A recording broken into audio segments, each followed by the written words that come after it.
So the session is being recorded. Last time we have discussed about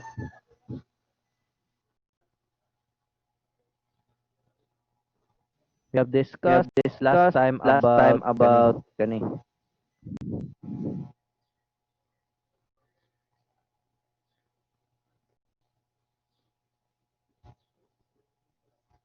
microphones kana ipaalong sa ninyo inyong audio.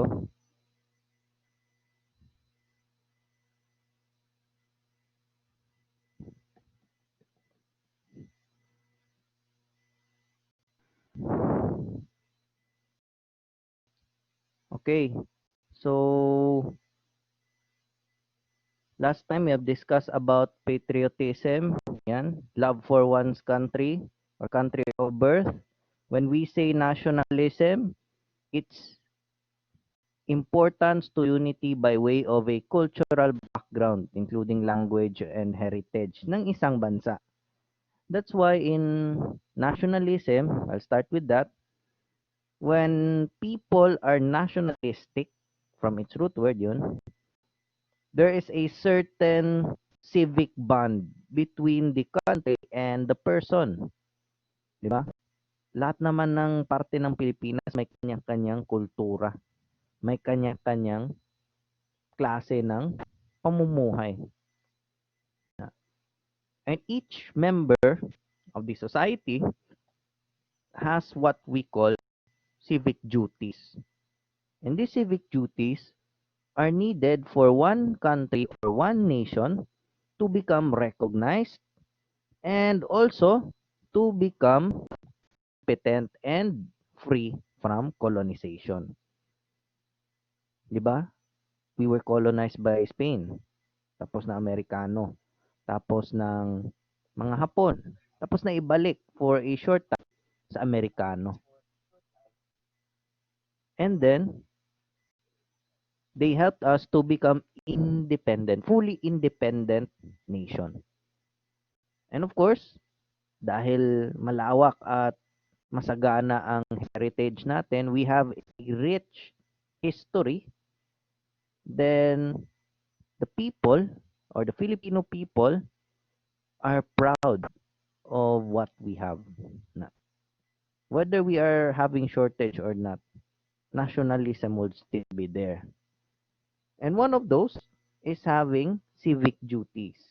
Each Filipino, whether nagbabayad ng tax, empleyado ng gobyerno or pribado, each Filipino has a civic duty to the Republic of the Philippines. For example, mga pulis, sundalo, nag-take oath. They swore to protect and defend this country against its enemies. Mga doktor, they took an oath, yung Hippocratic oath, to take care and to help the healthcare ng society ng Philippines. Nurses din, may oath in order to serve and protect the health of the patients, lalo ng mga Pilipino. Every profession, every industry of society must and should have that civic duty to the country. Loyalty to one country, especially during national emergencies, national calamities. What if may gera? Alam ka naman hayaan na gobyerno na dako. Of course, it would send in soldiers. It would send in government forces. For example, ngayon may pandemya.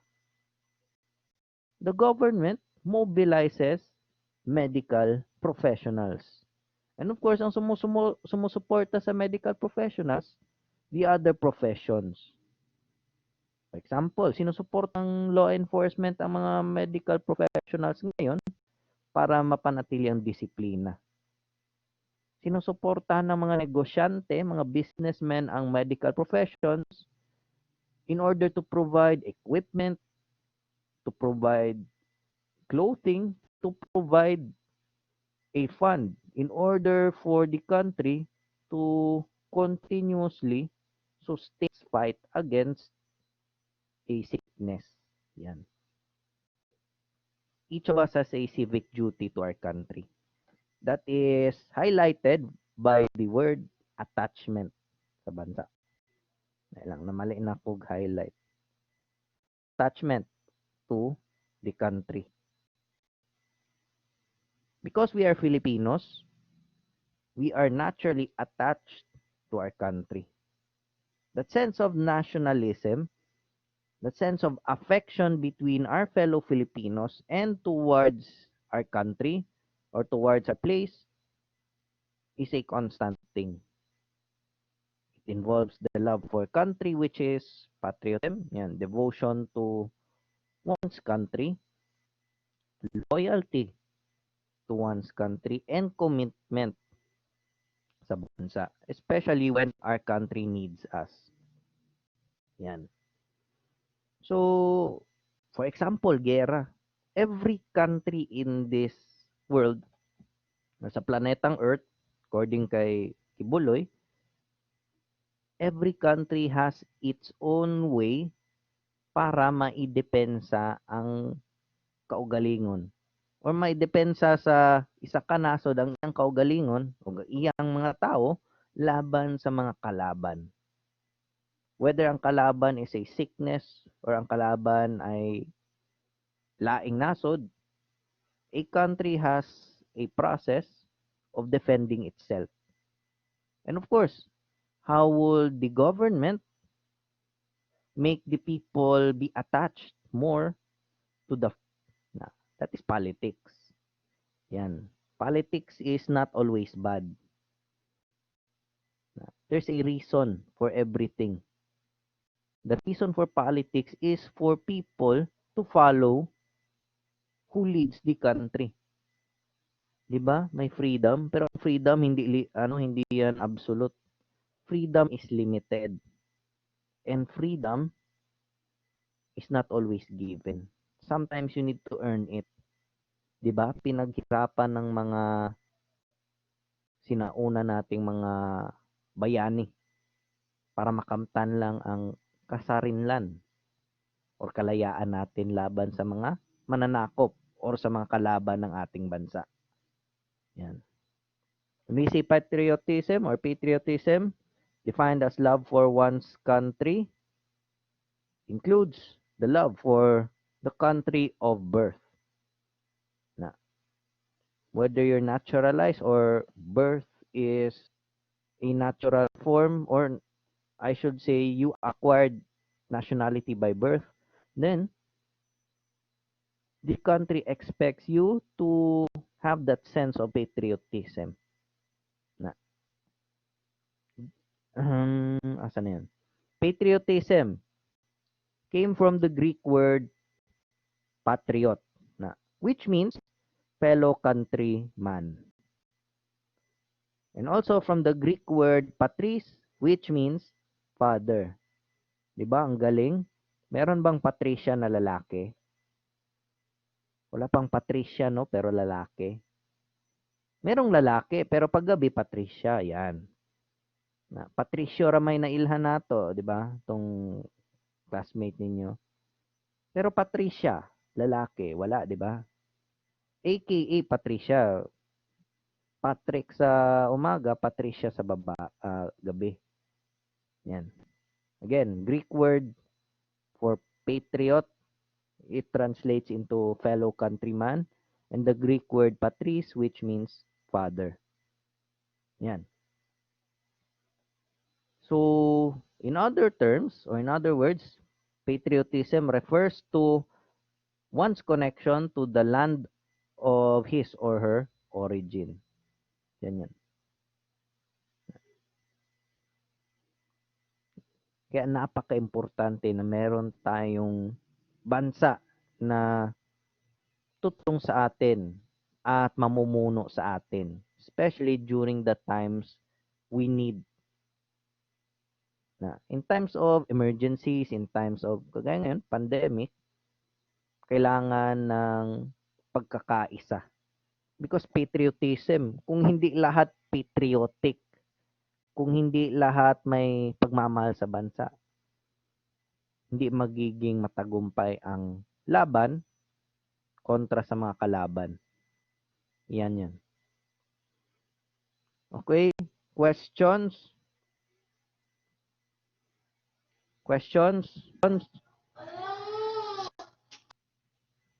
Okay, next. Discuss na ako niya. Maslow's motivational theory. The needs of belongingness, love, and self-esteem are necessary in one's personal life, and patriotism plays a significant part in fulfilling such needs.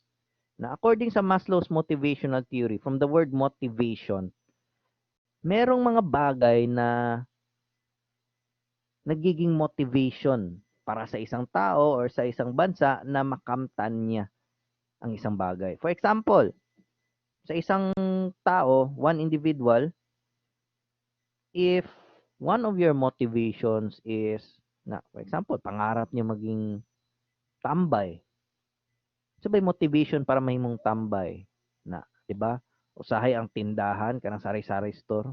Ano motivation sa mga tambay? Ngano man, daghang mautang na, 'di ba? Nagsabit-sabit ng mga baligya na, that's the motivation.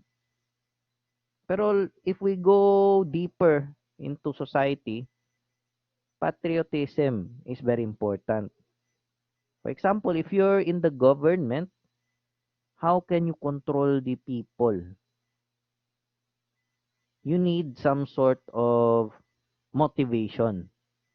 You need a sense of self-esteem or confidence sa mga namumuno at confidence sa tao.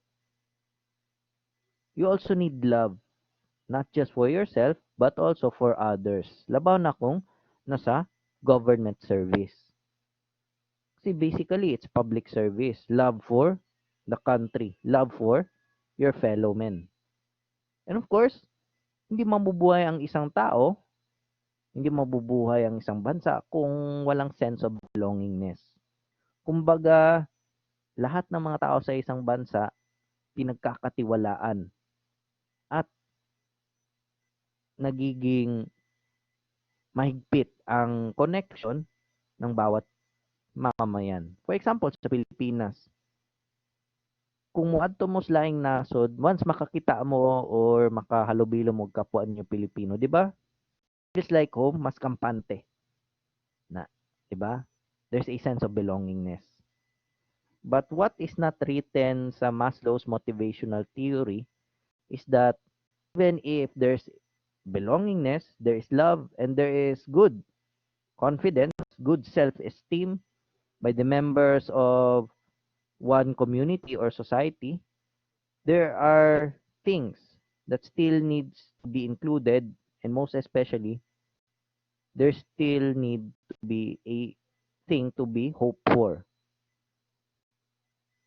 The society still needs something to hope for. Kasi kung wala kang inaasahan, wala kang gustong makamtan, then how can you have self-esteem? How can a country or individual motivate itself or motivate others? Yan yun. People need something to hope for.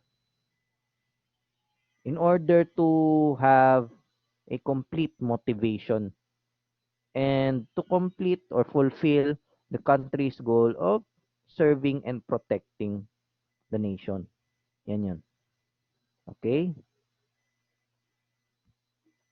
Questions? You can put it sa chat box.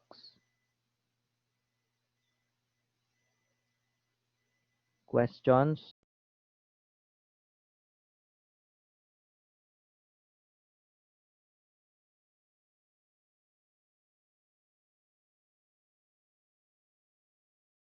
Questions, my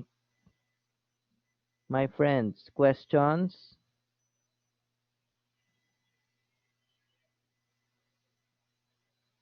Walay pangutana, Jud. Paki-on sa mic kung may pangutana. You can raise your hand.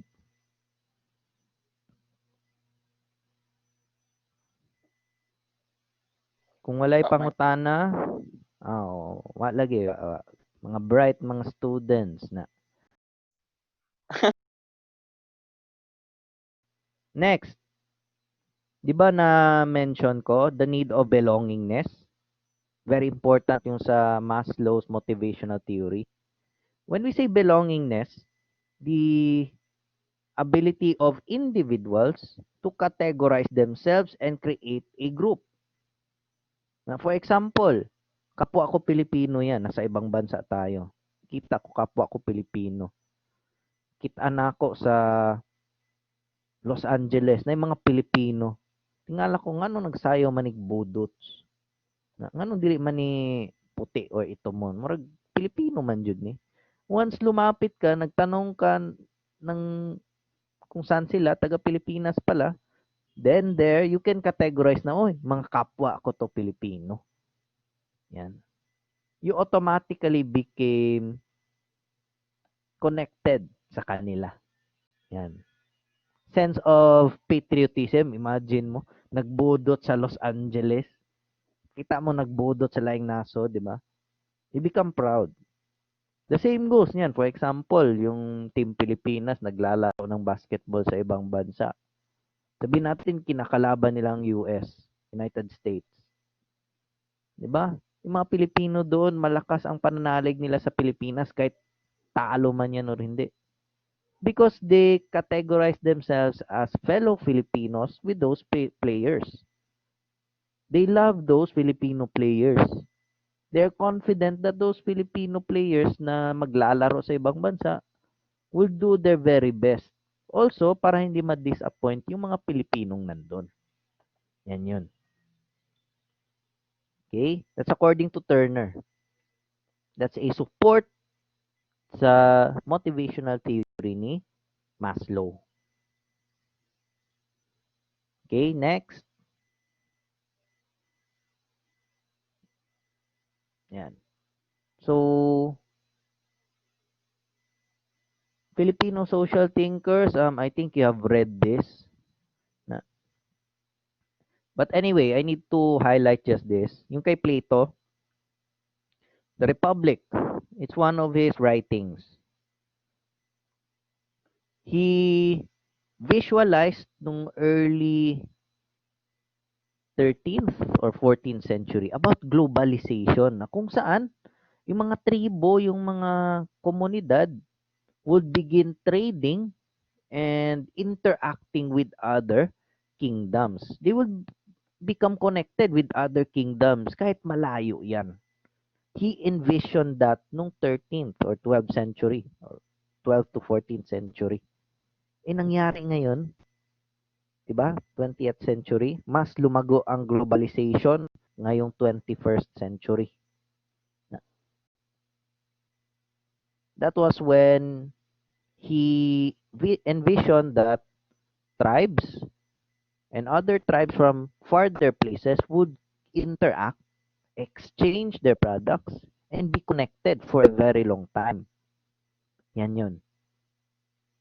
And of course, each of the members of those tribes would somehow feel a sort of belongingness sa kanilang tribo na, sige, kung ako ay isang alipin na kanang harvester lang ko, na mag-uuma, kung makauma ko og daghan, na ako'y produkto, mahatag sa tribo, unya may bahagi pod sa tribo sa laing tribo, or to have a deal with other tribes, labaw na to sa mga lagyong lugar, then it will somehow give me a sense of pride and belongingness na kung sa may produkto na ako, gina-recognize sa akong tribo o gina-recognize pod sa laing tribo.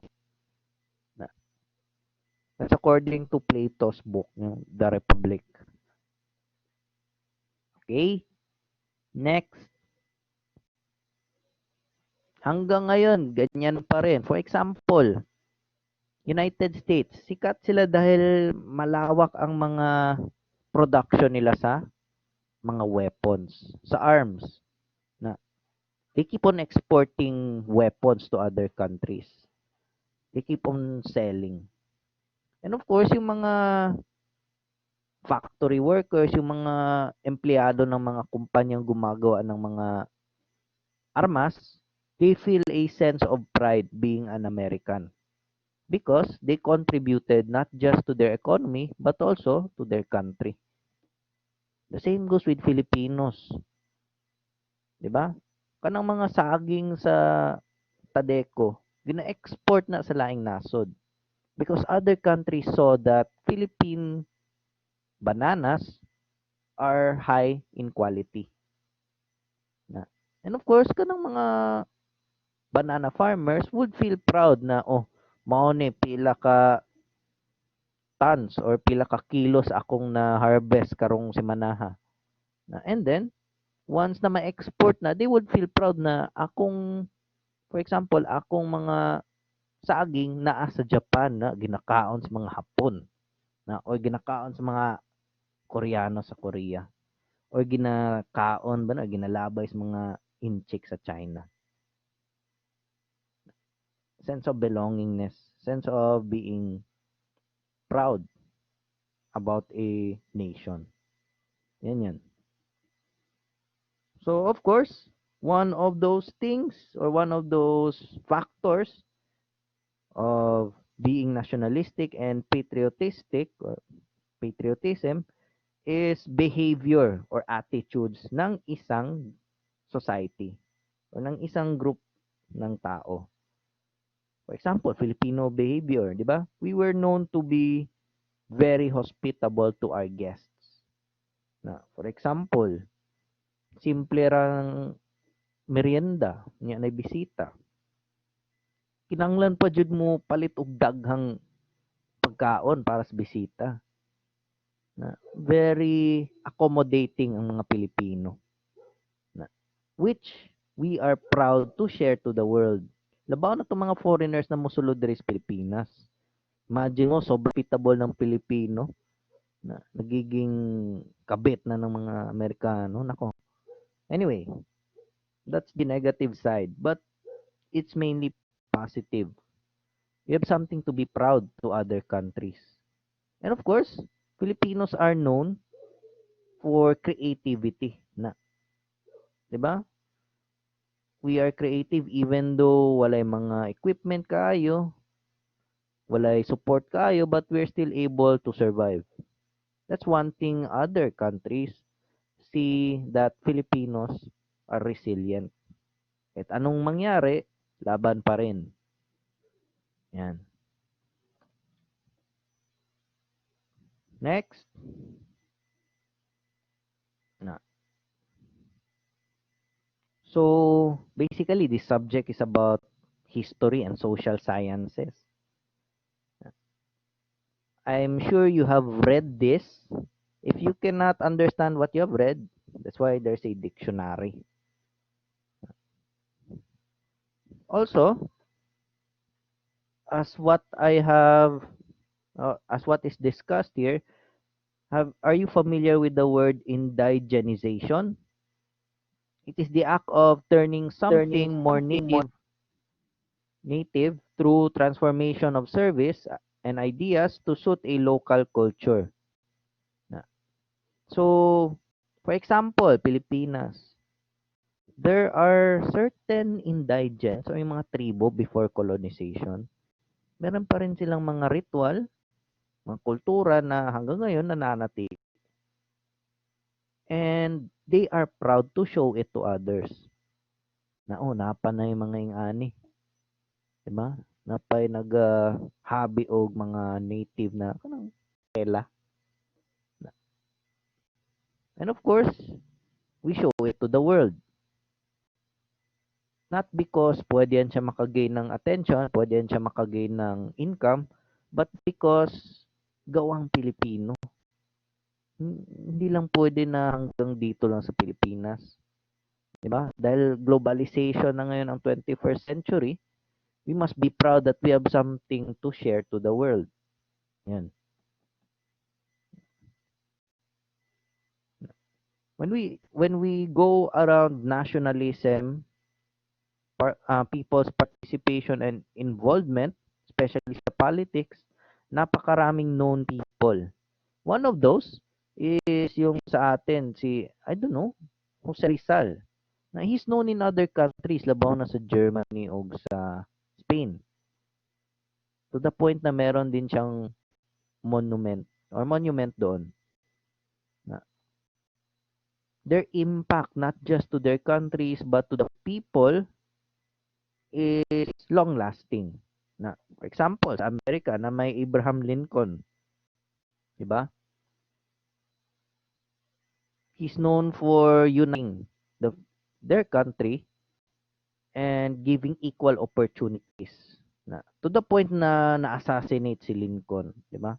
Binaril siya habang nanonood ng pagsasadula. One of the American presidents assassinated. Another famous American president assassinated which has a good contribution in their country's nationalism, si John F. Kennedy. Na he was for being the Cold War president. Na he was so good in motivating his country, loving his country to the point na marami siyang babae. Na mas marami siyang babae kaysa sa members ng Blackpink. Na mas daghan pa siyang mistresses. He loves his country so much, but he was known to be a good person who motivated his country and that his countrymen would participate in contributing to a better nation. Okay? Next. Yan. Yung pinakataas na kasabihan ni General Luna. Negosyo o kalayaan, bayan o sarili. Na pumili ka. It's basically combination of both. Nationalism and patriotism. Anong pipiliin nyo? Pag nagkaroon ng guluhan sa Pilipinas, sarili mo lang ba? Bayan mo lang ba? Ano ba? Kalayaan ba? At that time, nung pananakop ng Espanyol? Negosyo lang ba? Those are questions that depend on the situation. Yan. It's very hard to choose at that time, but it's already very basic. If you have a sense of love for your country, pipiliin mo ang bayan. At that time, nung sinasakop pa tayo ng Espanyol, kalayaan ang pinili nila. According to Felipe de Leon Jr., is the sine qua non for being active in the world. The fundamental source of social empowerment. Yan. When we say social empowerment, it's either an individual, a group, or the government itself would motivate its people by showing core principles, core values, by accepting ideas, respecting beliefs, instilling good knowledge, helping in modifying and improving skills of its people in order to contribute to the nation. Ani man gud na. Sa isa ka nasod, ang kapital ana dili ang pondo mismo sa gobyerno. Kaya ang kapital sa isa ka nasod ang iyang katawhan. For example, gusto ng Pilipinas depensahan ang kanyang sarili. Saan siya kukuha ng sundalo? Sa mga Pilipino. Sila ang magdedepensa eh. For example, gusto ng Pilipinas na ma-educate, ma-edukar ang katawhan. Asa siya manguwag teacher? Sa Pilipino. Each of those industries within a country contributes to nation building. Hindi mo pwedeng sabihin, napaka-importante ng negosyo o napaka-importante ng medicine. No, you cannot say one thing is the most important. Because business cannot run without the help of other industries. Kaya importante, lahat ng tao may ambag di ba? Pag-inuman, di pwede isaray mo tapal or mo chip in, di ba? Dapat chip in, daghan mo, chip in gani. Para nag-inom ning nationalism ug patriotism. Kinahanglan nay ambag ang isa, mo chip in ang isa. Kay kung why chip in ang isa, ma-short, kulang. Samot na kung walay mo chip in. Samot na kung isaray mo ambag, di ba? Being a nation involves sense of belongingness and unity of each member. Yan. It is one of the most fundamental forces of nature ang patriotism. Because we have certain beliefs and cultures, there are these mechanisms that help explain patriotic behavior. First, association between familiarity and kinship. So, dahil biologically Pilipino tayo, magulang natin, ninuno natin Pilipino, tayo Pilipino. And as we know, Filipinos are known to be close to its family, having close ties with family. Yan yun. Familiarity and kinship. Kumbaga, blood is thicker than water. Yan yan. Next mechanism is matching between genotype or kin selection as a product of national selection and phenotype. Phenotype, these are individuals or classification of individuals who are not related but engage in altruistic changes. For example, tayo. Di man mi makig-agaw ni kinsa ba diri? Ni Oxtero, di man mi igagaw. We're not related by blood. Pati ni Seros, hindi kami related by blood. But because we interact and because we are both or we are fellow Filipinos, tayo lahat, you have that sense of communication and connection. Na, for example, nagatudlo ko sa inyo ha, ginabayaran ko, ginataksan pa ko sa panuhat. Na, it's because of that we contribute to nation building. I'm educating you to prepare you for your future. Kung mahimo ba mong pulis or be a standby lang. I'm also contributing to my nation because tinataksan ako. I'm contributing also to the nation because I am helping in producing professionals, which soon kayo din maging professional. Napod may maiambag sa nasod. Diba? Tandaan nyo, kaning subject kani, nationalism and patriotism, murag inuman sessions. Na, kanang pinobre lang, kinanglan na mo chip in. Kung walay chip in ang isa nako, mas dako ang hindi naman dako kayo pero naay problema na imbalance. And of course, the nation needs every Filipino to support its cause. That's why we have connections. Yan yung ikatlong mechanism. Connections between our blood kinship or yung relatives natin and location. For example, ako mga ginikanan, for example lang ha, taga Visayas. I still have connections with them, for example. The same goes with you. Meron kayong mga kamag-anak parte ng Pilipinas. That's kinship. You have connections. Kapwa din kay Pilipino eh. But also, you have connections because they are in a part of our nation and you are also in another part of the nation. Kumbaga, connected lang kayo kasi nasa Pilipinas lang kayo. Yan. Questions?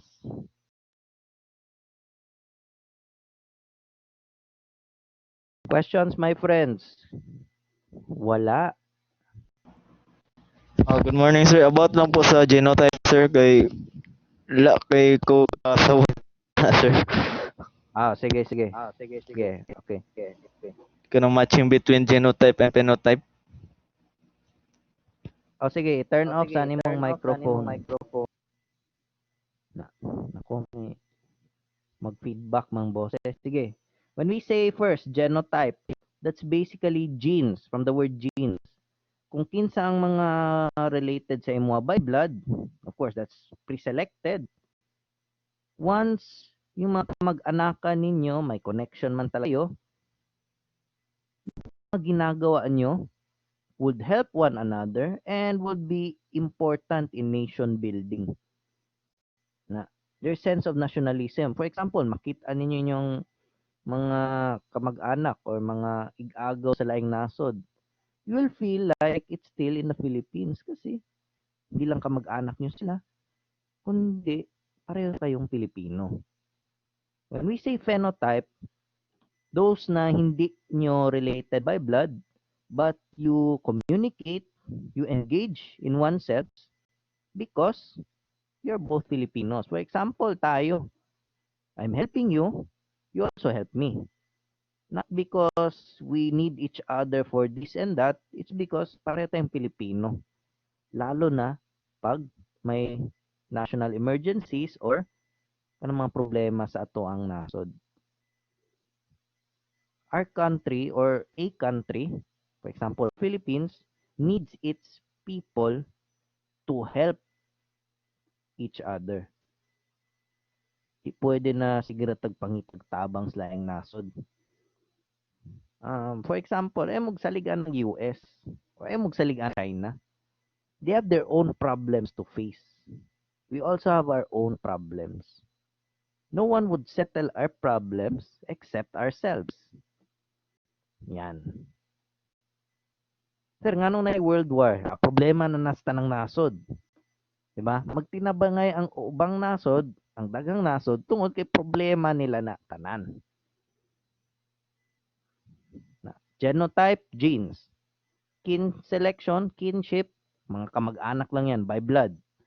Phenotype, not really out of connection, pero those that you are connected or engaged with, pero hindi kayo related by blood. Yan na yun.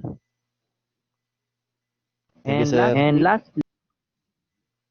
Lastly, the development of patriotism is not solely in terms of evolutionary forces, yung mga kasundaluhan, ganyan, history natin. It also features socialization. Kailangan meron tayong interaction sa kapwa natin or even sa ibang bansa. So, according kay Staub and Bartal, it elaborates that patriotism is a combination of these four attitudes. First is special affection for one's country. Na, for example, giatakig terrorist ang isa ka parte sa Pilipinas. Of course, maraming namatay. How would you feel if you were in the shoes of those people doon? Diba, matatakot? Diba? Sinong tatawagin nyo? Diba, yung mga sundalo? Diba? You're affected if something happens to your country. Labaw na kung nakaslaing nasod, di ba? Mabalitaan mo kung nakaslaing nasod, gibomba ang isa ka parte sa Mindanao na. You'll be worried even if hindi ka talaga taga doon. Pero dahil Pilipino ka, you feel that sense of affection. Next, sense of personal identification of one's country. You identify yourselves as Filipino because you are born and raised in the Philippines. Pag abot ni Muslim nasod sa Korea, how would they identify you? Personal identification. They know that you are a foreigner because you're not. And they know you are a Filipino. And next, a special concern for the well-being of one's country. Kung may mahitabo sa nasod nato, isa may magtinabangay. Diba? Taraman. And if our country is not well, then the people also are not well. Na connection yan. Next is The fourth one is a willingness to sacrifice in order to help to promote for the country's good or betterment. As you all know, marami ng sundalo at pulis na matay para lang depensahan o protektahan tayo. That is the number 4 element or factor. May mga tao talagang willing na depensahan tayo to the point that they would sacrifice their lives. Na, doktor ba na, sundalo ba na, pulis ba na, diba? Politiko ba na? There's still people who are still willing to sacrifice themselves for the better future of the country. Kukunti na lang yan. Okay? So, questions? I will stop there. Tomorrow, kung if you would allow, or if time would allow, dirita sa 5.4. Patriotism has two different phases. Yan ang i-discuss ko sunod. Okay? Yonson, madunggan ba ko nimo? Please turn on your mics or pag-chat lang. Yon. Sir. Yes po. Okay. Sige, kinsa pay unsa ha? Oh, Cordero, madunggan ba ko nimo? Cordero. Pamela May Cordero, madunggan ba?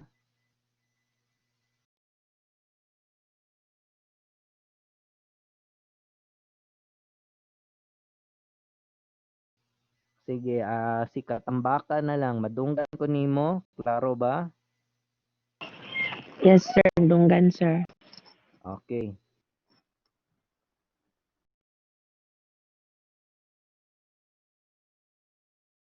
Nag-vlog ko eh.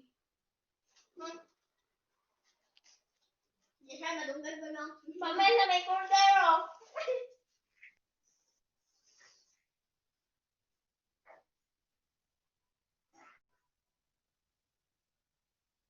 Wala, sir. Wala na.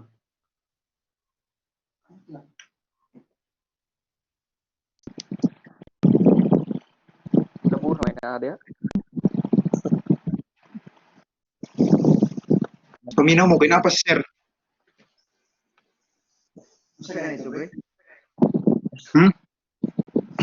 Okay, so yan na lang ba yun? Wala nang questions? So if there are no questions, that's all for today. Thank you sa mga gapaminaw. If you have questions sa GC, pwede. Tomorrow, hopefully, kung time allows us, we could continue this sa 5.4. Patriotism has two different phases of development. Okay? So, thank you. Good afternoon. Same time. Oh, same time lang ta ugma kung naa-ugma. And Thank you, sir. Thank you, sir. that's in preparation for your exam. Thank you, sir. Okay, so thank you. Ngayong hapon sa tanan. Hapon, sir.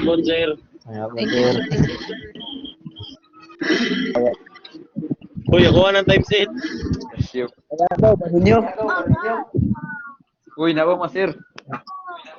Ay, wala. Hindi si sir dali day. Uy, time set ako. Napa, Uy uy. na. Masuk stiro. Sayad lang malakas. Zero lang malakas. Stiro may malakas, bro. Asang kalaban? Stiro may grabe dyan.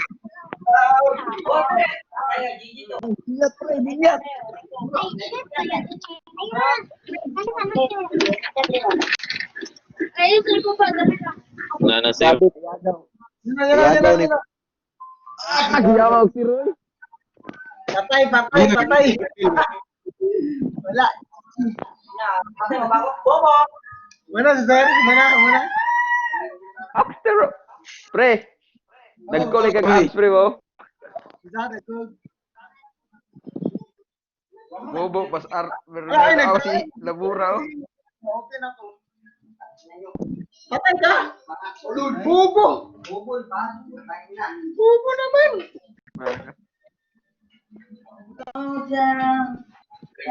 Sorry. Kaka din ako. Kano na, pre? Wala, dua. Ha?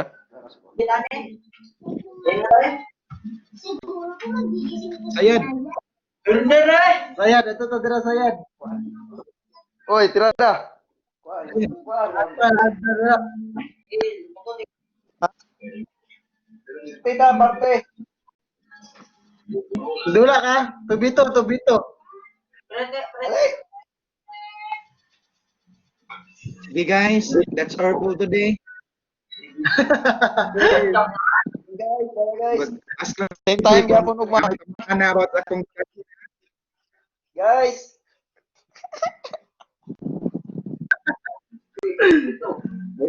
tarong lang sa sayad boss. Dula ka na. Dula ka. Sabar na day. Aso na tayo. Ipasi na tayo kay Shout out kay Pamela. shout out ni pamilya nga kan.